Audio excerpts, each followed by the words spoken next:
భగవద్బంధువులందరకు హృదయపూర్వక నమస్కారాలు. ఓం శ్రీ రామచంద్ర పరబ్రహ్మణే నమః. ఆపదామపహర్తారం దాతారం సర్వసంపదాం లోకాభిరామం శ్రీరామం భూయో భూయో నమామ్యహం. ఓం శ్రీ రామచంద్ర పరబ్రహ్మణే నమః. శ్రీ వాల్మీకి రామాయణం బాలకాండం 53వ సర్గ యందు గల 1వ శ్లోకం నుంచి 25వ శ్లోకం వరకు గల అన్ని శ్లోకముల యొక్క వచన భావసారాన్ని విశ్వామిత్రుడు కామధేనువును కోరగా వశిష్ఠుడు నిరాకరించుట అనే కథగా విందాం. గౌతముని కుమారుడైన శతానందుడు శ్రీరామునకు విశ్వామిత్రుని యొక్క వృత్తాంతం ఈ విధంగా కొనసాగించాడు.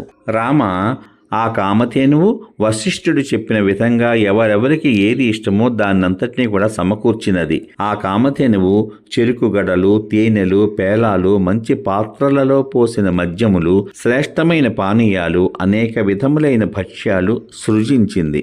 అక్కడ వేడిగా ఉన్న పర్వతముల వంటి అన్నరాసులు, మధురాన్నములు, నోపములు, పెరుగు కాలువలు, వివిధ రసములను చేర్చి వండిన పదార్థములతో నింపబడిన పాత్రలు, బెల్లంతో చేసిన పదార్థాలు వేల కొలది ఏర్పాటు చేయబడ్డాయి.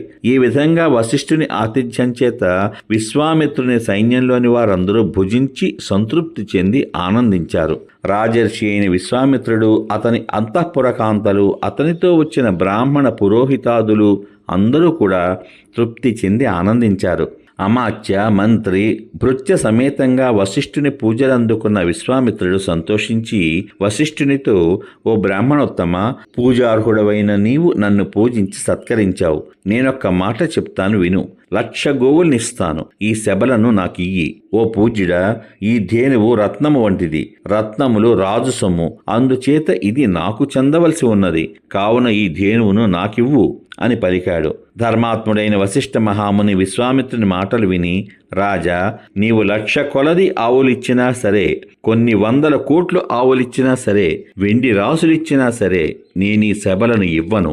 ఈ ధేనువు నా నుండి దూరం అవ్వడానికి వీల్లేదు. ఈ ధేనువునకు నాకు ఉన్న సంబంధం బుద్ధిమంతునకు కీర్తికిని గల సంబంధం వలె శాశ్వతమైనది. హవ్యము, కవ్యము, నా ప్రాణయాత్ర, అగ్నిహోత్రము, భూతబలి, హోమము ఇవన్నీ కూడా ఈ ధేనువు మీద ఆధారపడి ఉన్నాయి. స్వాహాకార వషట్కారాలు అనగా దేవతాదులకు హవిరాదులు అర్పించుట అని అర్థం. నానా విధములైన విద్యలు ఇవన్నీ కూడా ఈ కామధేనువు మీదే ఆధారపడి ఉన్నాయి. నిజముగా ఈ ధేనువు నా సర్వస్వం, నాకు ఆనందాన్ని కలిగించేది.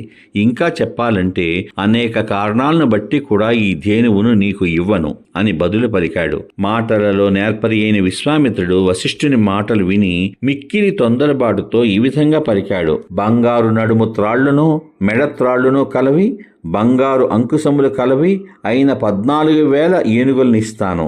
తెల్లని గుర్రములు కలవి, 4 గుర్రములు కట్టదగినవి, చిరుగంటలచే అలంకరింపబడినవి అయిన 800 బంగారు రథాలను నీకిస్తాను. మంచి దేశమునందు మంచి జాతి యందు పుట్టిన గొప్ప బలము గల 11,000 అశ్వాల్ని నీకిస్తాను.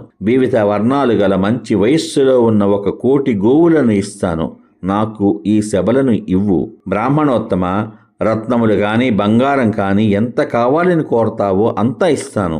ఈ శబలను నాకివ్వు అని కోరాడు. విశ్వామిత్రుడు పలికిన మాటలు విని వశిష్ఠుడు, రాజా, ఏమైనను శబలను ఇవ్వను అని పలికాడు. నాకిదియే రత్నము, ఇదియే ధనము, ఇదియే నా సర్వస్వము, ఇదియే నా జీవితము.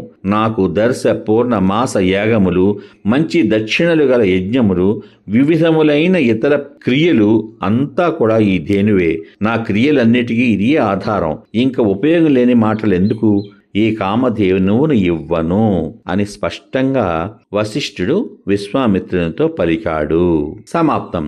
ఇంతవరకు మీరు శ్రీ వాల్మీకి రామాయణం బాలకాండం 53వ సర్గ యందు గల 1వ శ్లోకం నుంచి 25వ శ్లోకం వరకు గల అన్ని శ్లోకముల యొక్క వచన భావసారాన్ని విశ్వామిత్రుడు కామధేనువును కోరగా వశిష్ఠుడు నిరాకరించుట అనే కథగా విన్నాం. రేపటి భాగంలో శ్రీ వాల్మీకి రామాయణం బాలకాండం 54వ సర్గ యందు గల 1వ శ్లోకం నుంచి 23వ శ్లోకం వరకు గల అన్ని శ్లోకముల యొక్క వచన భావసారాన్ని విశ్వామిత్రుడు శబలను అపహరించబోవుట అనే కథగా విందాం. ఓం శ్రీ రామచంద్ర పరబ్రహ్మణే నమః. శ్రీరామ రామ రామేతి రమే రామే మనోరమే సహస్రనామ తత్తుల్యం రామనామ వరాననే. ఓం శ్రీ రామచంద్ర పరబ్రహ్మణే నమః. సర్వే జనా సుఖినో భవంతు. శుభమస్తు. స్వస్తి.